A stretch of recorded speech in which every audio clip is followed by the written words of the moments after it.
Hello everyone, how are you doing? This is MD Tech here with another quick tutorial. In today's tutorial, I'm going to show you guys how to enable the voiceover screen narration on your Mac OS device.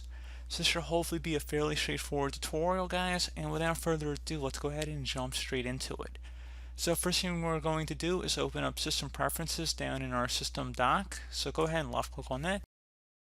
Select where it says Accessibility. Right up here, go ahead and left click on that, and then select VoiceOver on the left side. Check mark where it says Enable VoiceOver. So the little description provided by Apple says that VoiceOver provides spoken and descriptions of items on the computer screen and provides control of the computer through the use of the keyboard. So again, pretty straightforward process there, guys, on how to actually set that up. And there is training you can do, and there's the utility here as well that you can go ahead and actually fine-tune it a little bit better so you can make it work more for you. But like I said, pretty straightforward process, guys. Do hope that I was able to help you out, and I do look forward to catching you all in the next tutorial. Goodbye.